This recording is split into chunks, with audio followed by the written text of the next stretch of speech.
अखण्डमण्डलाकारं व्याप्तं येन चराचरं तत्पदं दर्शितं येन तस्मै श्रीगुरुवे नमः। शङ्करं शङ्कराचार्यं केशवं बादरायणं सूत्रभाष्यकृतौ वन्ते भगवन्तौ पुनः पुनः। ईश्वरो गुरुरात्मेति मूर्तिभेदविभागिने व्योमवद्यात्मदेहाय दक्षिणामूर्तये नमः। पवित्र इंद्रियाणि नदिकरिல் அமர்ந்து கொண்டு மாவுலி ஞானேஸ்வர் மகாராஜின் பேரருளால் அஷ்டாவக்ர கீதை 18வது அத்தியாயம் 21வது ஸ்லோகம் என்று நாம் காண வேண்டியது. ஒரு ஞானியின் லட்சணங்கள் எப்படி இருக்கும் அப்படிங்கிற ரேஞ்சில் இந்த அத்தியாயம் முழுக்க நம்ம ரொம்ப டீட்டெயிலா படிச்சுட்டு இருக்கோம். அந்த வரிசையில என்ன சொல்றாருன்றத பார்க்கலாம். Like a leaf in the wind, the liberated one is untethered from the life, desireless, independent, free. காற்றில் பறக்கும் இலையை போல விடுதலை பெற்றவன் வாழ்க்கையின் பிணைப்புகளிலிருந்து விடுபட்டு ஆசையற்று தனித்து சுதந்திரமாக இருக்கின்றான். எக்ஸாம்பிள் என்ன காட்டியிருக்காருன்னா, காற்றில் பறக்கும் இலையை போல அல்லது நூலறுபட்ட பட்டத்தை போல, அப்படி வேணா இருக்கும். அது என்ன ஆகும்? காற்று வீசுகின்ற திசையில் அது வாட்டுக்கு சென்று கொண்டே இருக்கும். There is no condition at all அப்படின்னு சொல்லலாம். பொதுவாக ஞான வாழ்க்கைக்கு நம்ம அடிக்கடி யூஸ் பண்ற வார்த்தை என்னன்னா அன்கண்டிஷனல் லைஃப் அப்படின்னு சொல்லுவோம். அதாவது இப்படி அப்படி என்று ஒரு ஞானியை வரையறுக்கவே முடியாது. அதே மாதிரி இப்படித்தான் வாழ வேண்டும் அப்படிங்கிற எந்த விதிமுறைகளும் அவனுக்கு பொருந்தாது. சரியா? அதாவது இப்படித்தான் வாழ வேண்டும் அப்படிங்கிற ஒரு வரமுறையே இல்லைன்னா அது ஒரு மனித நாகரிகமே இல்லாமல் போய்விடுமே அப்படின்னு எல்லாம் கேட்கக்கூடாது. அதெல்லாம் யாருக்காக அப்படின்னு சொன்னா, மனம் கட்டுப்பாடற்றவனுக்கு மனம் கட்டப்பட வேண்டியது அவசியம் இருக்கிறது அப்படின்னு எல்லாம் போன 2-3 ஸ்லோகங்கள்ல சொல்லியிருந்தார். பட் மனம் கட்டுப்பாடு இல்லாம திரியும் போது கண்டிப்பா நீ மெடிடேஷன்லாம் பண்ணி அதை கட்டுப்படுத்துறதுக்கு முயற்சி பண்றதுங்கிறது புரியுது. அந்த மாதிரி கரிகட்டு போன மனதிற்கு சில கட்டுக்கள் அவசியம்தான். இப்ப மேரேஜ்னு ஒரு இன்ஸ்டிடியூஷன் கொடுத்துட்டு ஒருவனுக்கு ஒருத்தி அப்படின்னு ஒரு கட்டுப்பாடை விதித்து ஒரு சமூகம் ஒரு நடைமுறையை சொல்லுகின்றது. இப்போ கட்டுப்பாடு வேணாமா? அந்த கட்டுப்பாடு இருக்கணும்ல. யார் வேணா எப்படி வேணா இருந்தா என்ன ஆகும் உலகத்துக்கு என்ற கேள்வி ஞானிக்கு கிடையாதுன்னு சொன்னோம். ஆனா நமக்கெல்லாம் மற்றவர்களுக்கு உண்டு. ஏன் மற்றவர்களுக்கும் ஞானிக்கும் அந்த என்ன டிஃபரன்ஸ்? அது என்ன பெருசா டிஃபரன்ஸ் அப்படின்னு கேட்டீங்கன்னா, full and full likes and டிஸ்லைக்ஸ்ல நான் வேற நீ வேறன்னு பார்த்துட்டு ஒருத்தனுக்கு ஒருத்தன் அடிச்சுக்கணும் அப்படிங்கிற ஃபீலிங்ல இருக்கக்கூடிய இவனுக்கு இந்த கட்டுக்கோப்போடு செல்ல வேண்டியதற்காக ரூல்ஸ் அண்ட் ரெகுலேஷன்ஸ் அப்படிங்கிறது அவசியப்படுகிறது என்பதுதான் உண்மை. ஆனால் 100% நீ வேற நான் வேற இல்லைன்னு உன் மேலையும் என் மேலையும் பியூர் லவ் ஒருத்தனுக்கு டெவலப் ஆயிடுச்சு அப்படின்னா முதல்ல லா அண்ட் ஆர்டரே தேவையில்லைன்னு நான் சொல்லுவேன். சட்டம் ஒழுங்கு அப்படிங்கிற பிரச்சனைக்கு இங்க இடம் இல்லைங்க. ஏன்னா ஆட்டோமேட்டிக்கா லவ் அப்படிங்கிறது பிரதானமா எல்லார்கிட்டையும் இருந்துருச்சு அப்படின்னு சொன்னா தப்புங்கிறதே நடக்க போறது இல்லையே.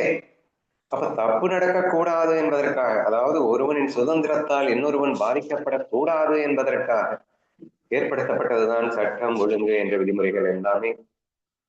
ஆனால் முழுமையான அன்பில் கிளைத்திருப்பார்களே ஆனால் யாரும் யாருடைய சுதந்திரத்தையும் பறிக்க போவதில்லை. அப்போ ஆட்டோமேட்டிக்காவே அங்கே சட்டம் ஒழுங்கிற்கு அவசியமற்று போகிறது என்று புரிகிறது. சரி, இதுல மெயினா என்ன சொல்லியிருக்குன்னா, காற்றில் பறக்கும் இலையை போல. So it doesn't have any condition at all. இப்படித்தான் பறக்கணும் அப்படின்னு நீங்க அந்த இலைக்கு கண்டிஷன் பண்ண முடியுமா? அது காத்தடிக்கிற திசையை நோக்கி அது பாட்டுக்கு போய்கிட்டே இருக்கும். அது யாரும் எந்த கட்டுக்குள்ளும் கொண்டு வர முடியாது. ஸோ விடுதலை பெற்றவன் அப்படின்னா இதுதான்டா விடுதலை. நீ 1008 ரூல்ஸ் அண்ட் ரெகுலேஷன்ஸை ஃபாலோ பண்ணிட்டு இருந்துகிட்டு அதை போய் விடுதலைன்னு எப்படி சொல்ல முடியும்? விடுதலை பெற்றவன்ட்டா அவனுக்கு எந்த கட்டுக்களும் இருக்காது, இருக்கக்கூடாது. விடுதலை பெற்றவன் வாழ்க்கையில் பிணைப்புகளிலிருந்து விடுபட்டு எல்லா ரூல்ஸ் அண்ட் ரெகுலேஷன்ஸ்லிருந்தும் விடுபட்டு அப்படின்னு சொல்லிட்டார். இதுல மெயின் என்னன்னா, இது எப்ப முடியும்? ஆசையற்று தனித்து சுதந்திரமாக இருக்கின்ற. சோ முழுமையாக ஆசைகள் அறுபடும் போது மட்டும்தான் கட்டுக்களிலிருந்து விடுபடுகிறாய் அப்படிங்கிற ஒரு விஷயம் வருது. உங்களுக்கு ஒரு டவுட் வரலாம், ஆசைக்கும் கட்டுக்களிலிருந்து விடுபடுவதற்கும் என்ன சம்பந்தம் அப்படின்னு சொல்லிட்டு. ஒவ்வொரு கட்டுக்களும் ஆசையிலிருந்து தான் வருகின்றனன்றதை புரிஞ்சுக்கிட்டா அந்த டவுட் வராது. குடும்ப கட்டுக்கள் அப்படின்னு நம்ம சொல்றோம்ல, மாசம் மாசம் குடும்பத்துக்கு நான் உழைச்சு உழைச்சு 50,000 கொட்டணும். இது ஒரு பெரிய கண்டிஷன் பாவம். யாருக்கு? சம்சாரிக்கு, குடும்பிக்கு, குடும்பத்தை வச்சிருக்கிறவனுக்கு. ஆனா அந்த குடும்பத்தை அவன் வச்சுக்கிட்டு மேய்க்கணும் அப்படின்னு யாருக்காவது அவனுக்கு கட்டளை இட்டார்களா? இல்ல இறைவன் கட்டளை இருக்கின்றானா எங்கேயாவது? நீ ஆசைப்பட்டு குடும்பியானா உனக்கு அந்த கட்டுக்கள் வரத்தான் செய்யும்.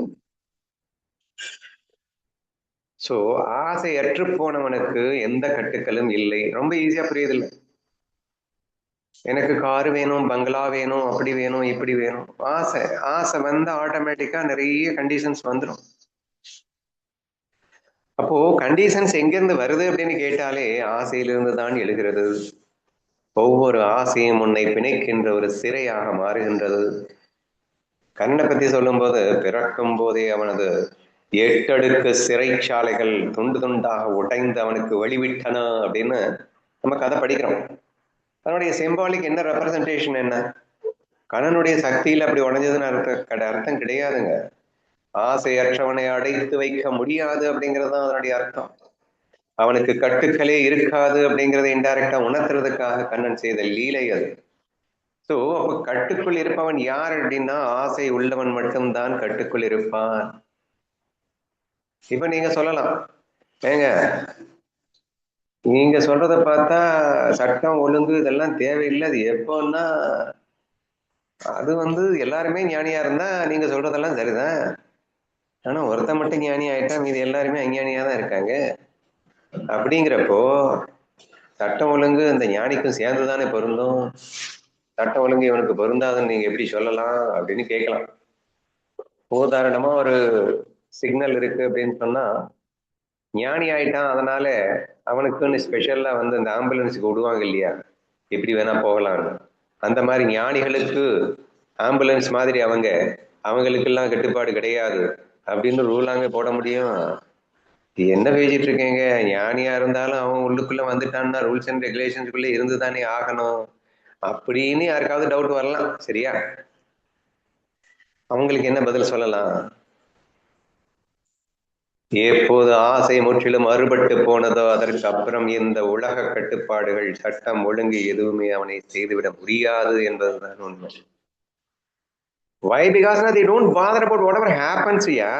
ஏன்னா இந்த சட்டம் ஒழுங்க நீ மீறினா என்ன நடக்கும்? உன்னை சிறையில போடுவாங்களா? சிறையில போட்டாலும் நான் சுதந்திரமாகத்தான் இருப்பேன். என் உடலை அடைக்க முடியுமே தவிர நீ என்னை அடைத்து விட முடியுமா? சதாசிவ பிரம்மேந்திரர் வந்து அந்த புறத்துக்குள்ளேயே அவர் பாட்டுக்கு போயிட்டாரு. அவனை கட்டுப்பட்டு கடைய சக்தி யாருக்கும் இல்லை. கட்டுப்படுத்தலான்னு ஓங்கி வெட்டினா கடைசியில் அவன் தான் வந்து ரியலைஸ் பண்ணான்ற மாதிரி கதை வருது. இல்லை அதுக்காக நான் பவர்ஃபுல்லான சாமிகள் அதனால அவங்கள வந்து ஒன்றும் பண்ண முடியாது அப்படின்னு நினைச்சிடாதீங்க. இங்க அங்க சொல்ல வரல, இங்க மெயினா ஆசை தான். பாதர் இப்ப வந்து அந்த சதாசிவ பிரம்மேந்திரர் சிறையில் அடைத்து விட்டான். சிறையில எதங்க அடைக்க முடியும்? உடம்பத்தானே முடியும். அவர் நடந்து போயிட்டு இருக்கும்போது கை தானா கீழே விழுந்தது.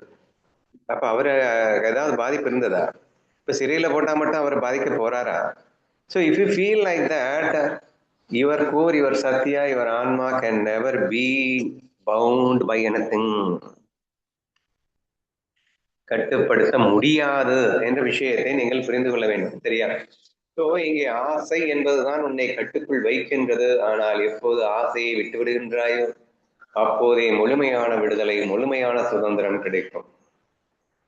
காற்றினால் அடிக்கப்பட்டு போகும் இழையை போல் சுதந்திரமானில் சிறகடித்து படக்க வேண்டுமா?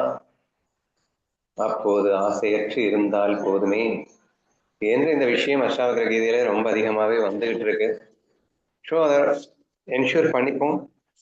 சோ இங்க சொல்ல வந்த விஷயம் இது ஒண்ணுதான். ஸோ காற்றில் பறக்கும் நிலையை போல் விடுதலைன்னா சாதாரண விடுதலை இல்லை, அந்த மாதிரி இருக்கணும் விடுதலை. காற்றில் பறக்கும் நிலையை போல அப்படின்னு சொல்லிட்டு. ஆனா இதுக்கு ஒரே தீர்வு என்ன அப்படின்னா, அந்த மாதிரி நீ வாழணும்னா ஆசையற்று இருந்தால் மட்டும்தான் அந்த வாழ்க்கையில் எந்த பிணைப்புகளும் இல்லாமல் சுதந்திரமாக தனித்து சுதந்திரமாக இருக்கிறான். தனித்து அப்படிங்கிறதுக்கு அர்த்தம் வந்து இங்க வந்து தனிமையாக இருப்பான் அப்படின்னும் எடுத்துக்கலாம், அல்லது இந்த உலக கட்டுக்களில் இருந்து இவன் தனித்திருக்கின்றான் அப்படிங்கிறதுக்காக இந்த தனித்துங்கிற சப்தத்தை நீங்க எடுத்துக்கலாம். ஓகேவா? இந்த ஸ்லோகத்துல இருந்து நான் என்ன அண்டர்ஸ்டாண்ட் பண்ணிட்டேன் அப்படின்னா, இப்போ மரத்துல இருந்து ஒரு இலை விழுந்துருச்சுன்னு வைங்களேன், அது வந்து அவ்வளவுதான், திரும்ப போய் மரத்துல ஒட்டாது. நீங்க சதாசிவ பிரமேந்திரர் சொன்னீங்கல்ல, அவர் வந்து தன்னுடைய குரு வந்து பிறர் குற்றத்தை காண்கிறாயே உன் குற்றத்தை எப்ப காண்பாய் அப்படின்னு சொன்னார். அவ்வளவுதான், பற்று எல்லாமே அறுபட்டுருச்சு. எப்படி அந்த காற்றுல மரத்துல இருந்து விழுந்த இலை வந்து விழுந்த மாத்திரத்துல அது போய் திரும்ப ஒட்டாம காற்றோடைய திசையை நோக்கி எப்படி எல்லாம் போகுதோ அப்படி போகுதோ, அதே மாதிரி இந்த சதாசிவ பிரம்மேந்திரர் வந்து ஒன்ஸ் அந்த குரு சொன்னதை கேட்ட மாத்திரத்துல திரும்ப போய் ஒட்டணும்னு நினைக்கல, குற்றம் குறைய திரும்ப எல்லாம் பார்க்கணும்னு நினைக்கல. காற்றுல அது சுதந்திரமானவரா, அப்படியே காற்றுல எப்படி இலை வந்து சுதந்திரமா பறக்குதோ, இவர் அந்த எந்த கட்டுப்பாடு இன்றி சுதந்திரமா போராடி அப்படிங்கிற மாதிரி அண்டர்ஸ்டாண்ட் பண்ணி. முதலில் அறியாமையில் இருக்கும்போது காற்றில் பறந்த இலை போல் அவர் இல்லை என்றும், குரு வாக்கை கேட்டு அவர் முழுமையான இந்த பிறகு அவர் தியானார் என்றும் புரிந்து கொள்கிறேன் அப்படின்னு சொல்றதையா? ஆமா. சரி, ஓகே. புரிஞ்சுட்ட மாத்திரத்துல அது அந்த பற்றுக்குள்ள போகவே முடியாது அப்படிங்கிற மாதிரி நான் அண்டர்ஸ்டாண்ட் பண்ணிட்டேன். அவ்வளவு தாங்க அவர் இருந்தார், திரும்ப அதுல ஒட்டவே இல்லையே. இந்த பற்று இல்லாதவனால மட்டும்தான் அவ்வளவு சுதந்திரத்துக்குள்ளேயே வர முடியும், திரும்ப ஒட்டவே கூடாது, ஈகோக்குள்ள போகவே கூடாது அப்படிங்கிற மாதிரி புரிஞ்சுக்கிட்டேன்.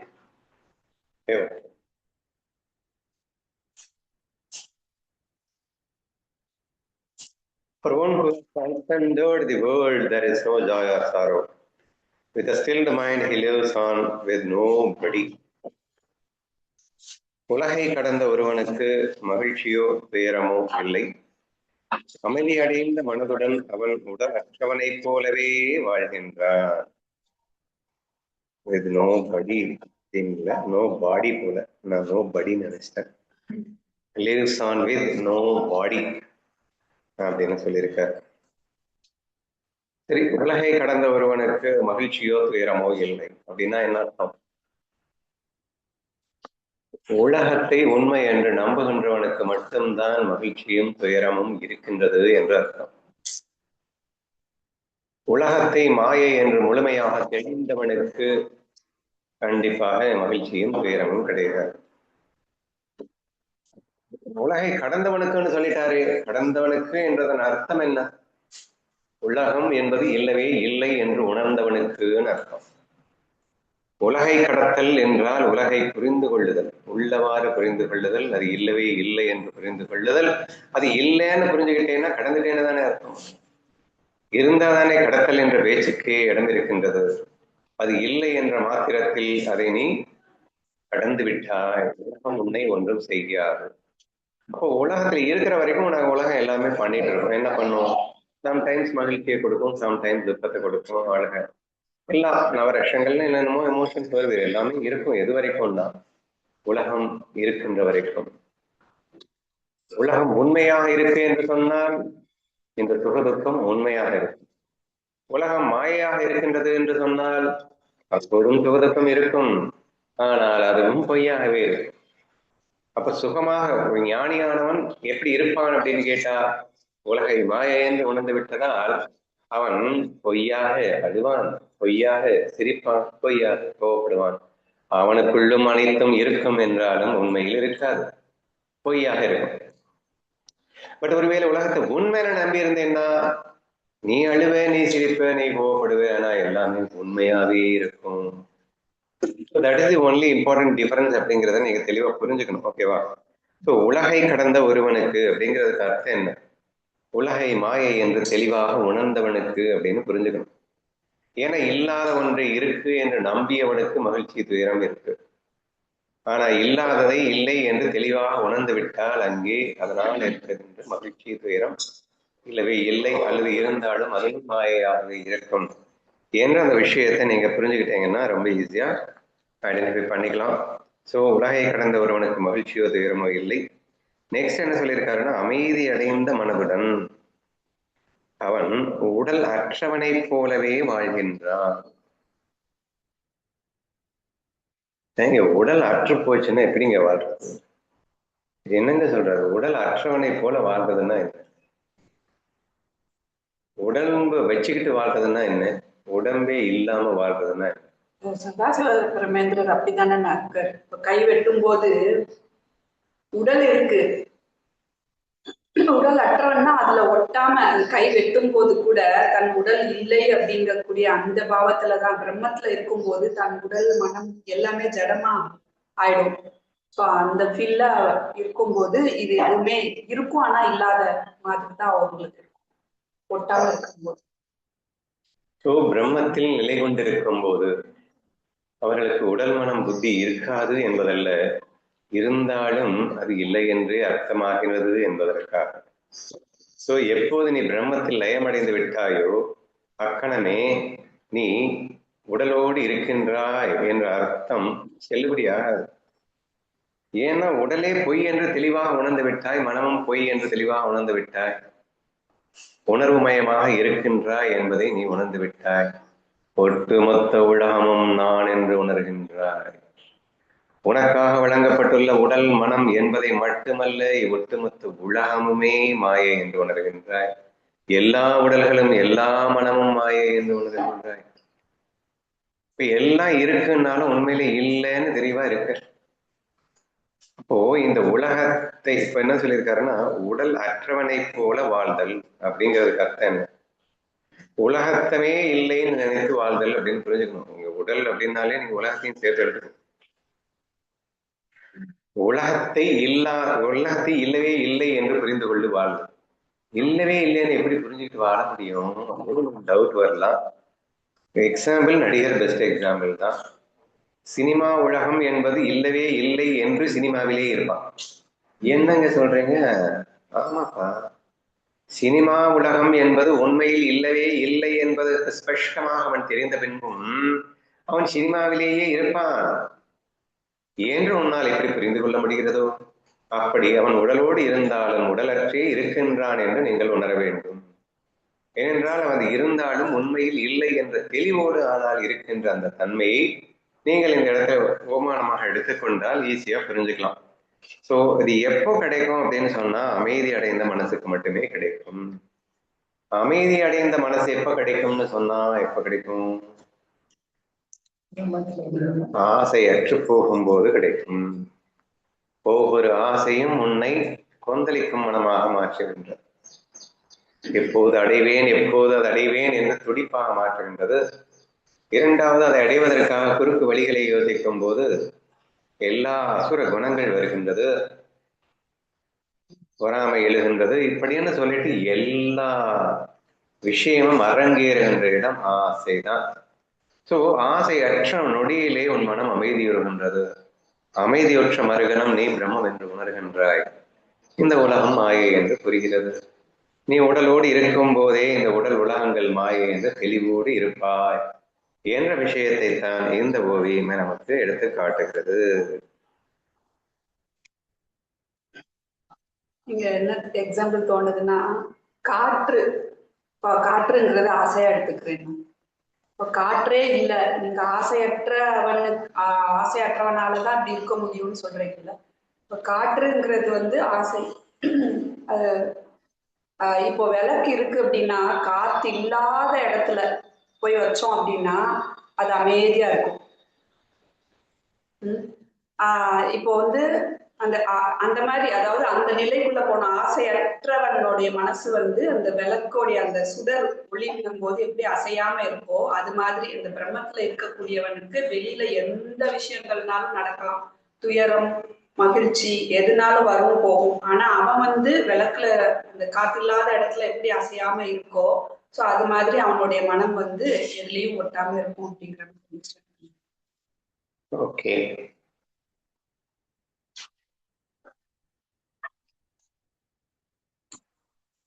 Next one who knows self, whose mind is serene and spotless, does not desire to give up anything, nor does he miss what is not there.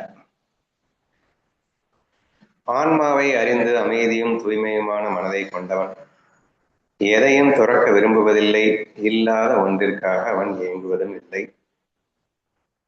இது ரிப்பீட்டட்லி பல இடங்கள்ல திரும்ப திரும்ப சொன்ன ஒரு விஷயம்தான். இருந்தாலும் மறுபடியும் ரீகால் பண்ணுவதற்காக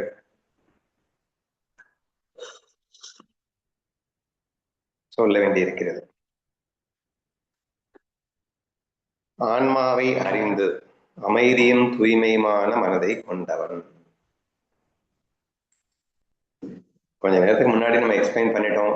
ஆசையற்ற மனம் மட்டும்தான் அமைதியும் தூய்மையும் கொண்ட மனம். தூய்மை கெடுகிறது. எல்லா அசுர குணங்களையும் எப்ப வந்துச்சு? ஆசை நுழைஞ்ச உடனே வந்துருச்சு. அப்ப ஆசை உள்ள போச்சுன்னா தூய்மை கெட்டு போயிடும், எல்லா அசுர குணமும் வந்துடும். எல்லா அசுர குணமும் வந்த இடத்துல அமைதி இருக்குமா? இருக்காது. அப்போ ஆசைங்கிற அந்த ரூட்டை தான் அந்த தூய்மை மற்றும் அமைதியை கெடுக்கின்ற ஒரு கேவலமான முட்டாள்தனமான விஷயங்கள் அப்படின்னு புரிஞ்சுக்கணும். அப்போ ஆன்மாவை அறிவதற்கும் தடையா இருப்பது எது? இந்த ஆசை தான். சரியா?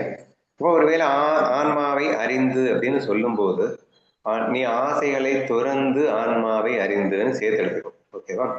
ஏன்னா அது ஆசையை துறந்தாதானே ஆன்மாவை அறிய முடியும். ஆசைகளை துறந்து ஆன்மாவை அறிந்தால் அமைதியும் தூய்மையான மனதையும் பெறுவாய். Automatically you will be in that state. சரியா? மனது கொண்டவனாக மாறிவிடுவார். சரி, அந்த ஸ்டேட்டை நீ அச்சீவ் பண்ணிட்ட அப்படின்னா, ஆசையற்று ஆன்மாவை அறிந்து அமைதியும் தூய்மையான மனதும் உனக்கு வந்துவிட்டதுன்னா, அதன் பிறகு நீ இந்த உலகத்தை துறந்துட்டு எங்கேயாவது ஓடி போகணுமா? இல்லை, இந்த உலகத்துக்காக ஏங்கிட்டே இருக்கணும்.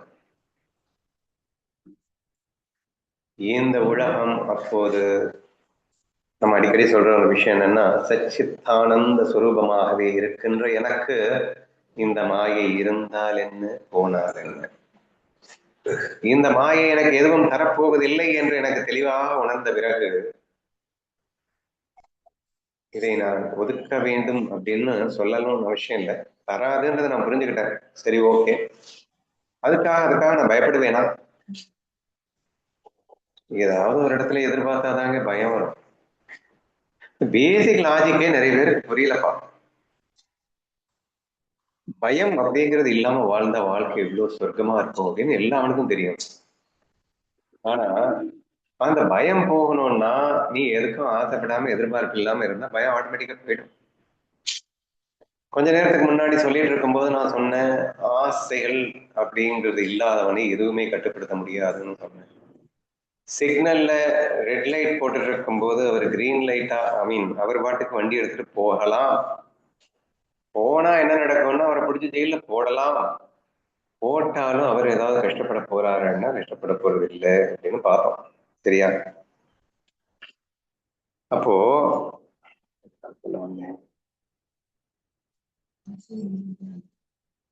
அதாவது அன்கண்டிஷன், கட்டுப்பாடற்ற, அதாவது அவனுக்குன்னு ஆசைகளை எப்போ விட்டுட்டானோ அவன் மட்டும்தான் பயமின்றி வாழ முடியும் என்பதற்காக சொன்னேன். இப்ப நீ ரெட் லைட் பார்த்த உடனே ஐயோ கண்டிப்பா நம்மளை ஜெயில போட்டுருவாங்க, இல்லைன்னா பையன் போட்டுருவான் அப்படின்னு சொல்லிட்டு நிக்கிற. நீ என்ன லவ்லியா நிக்கிற? நீ பயந்து போயிட்டு நிக்கிற, இல்லைன்னா பையன் போட்டுருவான் அப்படின்னு. அப்ப ஆசை, அவன் பணத்தை இழக்கக்கூடாதுன்னு ஆசை, நீ ஜெயிலுக்கு போகக்கூடாதுன்னு ஆசை இருக்கு, அதனால பயம் இருக்கு. அப்ப ரூல்ஸை ஃபாலோ பண்றதுக்கு கூட ஒரு பயத்தோட தான் நீ ஃபாலோ பண்ணிட்டு இருக்க அப்படிங்கிற மாதிரி இருக்கு. யாரும் அன்புல ஃபாலோ பண்றது இல்ல. சின்ன எந்த ஒரு விஷயம், ஒரு பிசினஸ் மேன் இருக்கான் அப்படின்னு வச்சுக்கோங்களேன், அவன் ப்ராஃபிட் சம்பாதிக்கணும்னு நினைச்ச உடனே அவனுக்கு ஆசை வந்துடும். சாரி, ப்ராஃபிட் மேல ஆசை வந்த உடனே பயம் வந்துடும். ஏன் பயம்? ப்ராஃபிட் வரணும்னு ஆசைப்பட்டா பயம் வரும். ப்ராஃபிட் வரணும் அப்படிங்கிற ஆசை வரும்போதே லாஸ் ஆயிடுமோ அப்படிங்கிற பயத்துல இருந்து தானே நான் ப்ராஃபிட் வரணும் அப்படிங்கிற ஒரு ஃபீலே வருது. ஏன்னா லாஸ் என்னோட மனசு தாங்கிக்காது, அது வேண்டாம் அப்படின்னு நினைக்கிறேன், கண்டிஷன் போட்டேன். நான் நினைச்சதை வந்து அடையணும் அப்படிங்கிற எதிர்பார்ப்பு, இந்த ஒண்ணுல இருந்தே எத்தனை எமோஷன்ஸ் வந்துருது. எக்ஸ்பெக்டேஷன், வேண்டாம் அப்படிங்கிற கண்டிஷன், அப்புறம் ஒரு நெகட்டிவ் எமோஷன், பயம் அப்படிங்கிற நெகட்டிவ் எமோஷன் எல்லாமே வந்துருது. உனக்கு இருக்கிற கிளையன்ஸை தக்க வச்சுக்கணுன்ற பயம், புதுசா கிளையன்ஸை வருவாங்களோ மாட்டாங்களோங்கிற பயம், இருக்கிறவங்க போயிடுவாங்களோங்கிற பயம், இதெல்லாம் எங்கிருந்து வருது? நீ சம்பாதிக்கணும், அவங்கள மூலியமா எனக்கு ஏதோ வரணும் அப்படின்னு ஆசைப்பட்டா மட்டும்தான் இந்த பயம் இருக்கு. எப்ப எக்ஸ்பெக்டேஷன் சுத்தமா இல்லாம நீ உன் லவ்வுக்காக அன்புக்காக நீ 4 பேருக்கு கிளாஸ் எடுக்கிறியோ, வந்தாலும் சந்தோஷம், வரலைனாலும் சந்தோஷம் அப்படிங்கிற பாணியில உன்னால இருக்க முடியும். பட் ஒன்ஸ் ஆசைன்னு வந்துருச்சு அப்படின்னு சொன்னா பயம்ங்கிறது வந்துடும். பயம்ங்கிறது வந்துருச்சுன்னா நீ கண்டிஷன் லைஃப்ல தான் இருக்கணும். விடுதலை அப்படின்றதுன்னா நினைச்சு கூட பார்க்க கூடாது. உண்மையில் விடுதலையான மனம் எதுன்னு கேட்டா நான் சிம்பிளா ஒரே வரியில சொல்லிடுவேன், பயமற்ற மனமே விடுதலையான மனம்னு சொல்லிடுவேன். அதுக்கு எக்ஸாம்பிள் தான் நான் காட்டினேன். சிக்னல்ல போகும்போது அவர் லவ்ல தான் இருப்பார், அதனால அவர் வழி விட்டு அவர் வந்து ரெட்ல இருக்கும்போது அவர் போக மாட்டார், போவாருன்னு நான் சொல்லல. பட் இன் கேஸ் யாரோ அவங்க ஆபத்துல இருக்காங்க, தான் போய் தான் ஆகணும்ன்ற ஒரு சுச்சுவேஷன் இருக்குன்னா அந்த கவர்மெண்ட் சட்டத்திட்ட குப்பையில போட்டு அவர் பாட்டுக்கு போயிட்டே இருப்பார். அவர் செய்ய வேண்டியதை செய்வார், பெண் விளைவுகளை பற்றி கவலைப்பட மாட்டார். Because he is going to be enjoyable in every situation அப்படிங்கிறதுனால, இவருக்கு எதிர்பார்ப்பே இல்லைங்கிறதுனால, எங்க இருந்தாலும் என்னால சந்தோஷம் வாழ முடியும்ன்ற நம்பிக்கை இருக்கிறதுனால அவன் தான் விரும்பியதை செய்ய முடிகிறதுன்னு புரிகிறதான்னு கேட்கும். விரும்பியதை செய்யறதுங்கிறது ரவுடி மாதிரி வந்து லவ் மிஸ் பண்றது கிடையாது. இங்க ரெட் சிக்னல்ல நிக்கணும் அப்படிங்கிறது பியூர் லவ் தான். எல்லாருக்கும் வழிகட்டு நாம் செல்ல வேண்டும் என்பதுதான் முறை. அவன் ஃபாலோ பண்ண மாட்டான்னு நான் சொல்லல, அவன் கண்டிப்பா ஃபாலோ பண்ணுவான். அவுட் ஆஃப் லவ்ல இருக்கும்போது சந்தோஷமா தன்னுடைய முழுமையான விடுதலையோடு ஃப்ரீடமோடு அவன் ஃபாலோ பண்ணுவான். அட் தி சேம் டைம் அவனுக்கு ஒரு நிர்பந்தம் ஏற்படுகிறது, இப்ப ரெட்ல அவன் கிராஸ் பண்ணி ஆகணும் அப்படின்னு அவன் ஃபீல் பண்ணிட்டான் அப்படின்னா அதை கட்டுப்படுத்தும் சக்தியும் இந்த உலகத்தில் எவருக்கும் இருக்காது அப்படிங்கிறது தான் நம்ம புரிஞ்சுக்கணும். So that is more important. So அதுக்காக தான் நான் இந்த இடத்துல என்ன சொல்ல வந்தேன்னா, எதையும் துறக்க விரும்புவதில்லை, எதற்கும் ஏங்குவதில்லை அப்படின்னு சொன்னோம். அப்ப ஏங்குவதில்லைன்னு சொல்லும் போதே அவனுக்கு ஆசை இல்லைன்னு அர்த்தமாயிடுச்சு. இப்ப பயம் இல்லைன்னு அர்த்தமாயிடுச்சு. பயமே இல்லாதவன் ஏன்டா துறக்கணும்? எது இருந்தாலும் இல்லைன்னாலும் சந்தோஷமா வாழுவேன் அப்படிங்கிறது. இப்போ இது இருந்தா எனக்கு என்ன கஷ்டமா? இதை திறந்தாதானா சந்தோஷமா வாழ போறேனா? ஏன்னா என்கிட்ட ஆசையே இல்லையே, என்கிட்ட எதிர்பார்ப்பே இல்லையே, எதற்காகவும் எனக்கு ஏக்கம் இல்லையே. சோ ஏங்குகின்ற மனம்தான். இப்ப முதல்ல சொன்ன மாதிரி ஆசை என்றுதான் உனக்கு பந்தப்படுத்துகின்ற ஒரு விஷயமாக இருக்கின்றது. ஆசையை துறந்த வினாடி உனக்கு முழுமையான விடுதலை கிடைக்கின்றது. எங்க இருந்தாலும் அதை துறந்து விட்டுத்தான் விடுதலை என்பது. இருக்கும் போதே விடுதலை. நீ ஜெயில இருந்தாலும் நீ விடுதலை தான். அடுத்தவர்கள் கண்களுக்கு நீ சிறைப்பட்டிருக்கலாம், உன்னை பொறுத்த வரைக்கும் நீ விடுதலையற்றவனே. ஏன்னா அந்த ரீதியில நீங்க பாத்தீங்க அப்படின்னா how important it is அப்படிங்கிறது நீங்க புரிஞ்சுக்கலாம் அப்படின்னு நினைக்கிறேன். ஸோ therefore ஆன்மாவை அறிந்து அமைதியும் தூய்மையுமான மனதை கொண்டவன் எதையும் துறக்க விரும்புவதும் இல்லை, இல்லாத ஒன்றிற்காக அவன் ஏங்குவதும் இல்லை என்று உங்களுக்கு புரிகிறதா? இதுக்கு கனவு எக்ஸாம்பிள் பெஸ்டா எடுத்துக்கலாம்னு தோணுது. இப்போ கனவுல ஒரு பெரிய பங்களா நானே கட்டிக்கிறேன். நான் தான் என்னுடைய கற்பனையினால தானே உருவாக்குறேன். இப்போ விழிச்சதுக்கு அப்புறம் பார்த்தோம்னா அந்த பங்களா இருக்காது. ஐயோ நான் தான் கனவுல கட்டியிருக்கேன், அதை போய் நான் இடிச்சிடுறேன் அப்படின்னு சொல்லி திறக்க வேண்டிய அவசியம் இல்லை. அதுவே அது மாயை சும்மா நாச்சுக்குன்னு தெரிஞ்சதுக்கு அப்புறமா அது இடிக்கணும்னு அவசியம் இல்லை. அது மாதிரி இந்த பங்களாவை வந்து நம்மளே ஆளணும் அப்படின்னு ஏக்கமும் அதுல வரப்போறது இல்லை. ஒரு இதுதான் அது வந்து பொய்ன்னு தான் புரிஞ்சுக்கிறோம். அதுல இடிக்கணும்னு தோணாது, அதை வந்து ஏங்கணும்னு தோணாது. அது மாயை, இந்த உலகம் மாயம்தான், என்னுடைய தோற்ற மாத்திரமா இந்த உலகம் இருக்குன்னு தெரியும் போது ஆட்டோமேட்டிக்கா வந்து திறக்கணும்னு தோணாது, ஏங்கணும்னு தோணாது. எடுத்துக்கலாம். மாயை என்று உணர்ந்த வினாடி ஆசையற்று போகிறது, ஆசையற்று போன வினாடி நமக்கு கட்டுக்கள் அற்று போகிறது அப்படிங்கிறதையும் எடுத்துக்கொள்ளுங்கள்.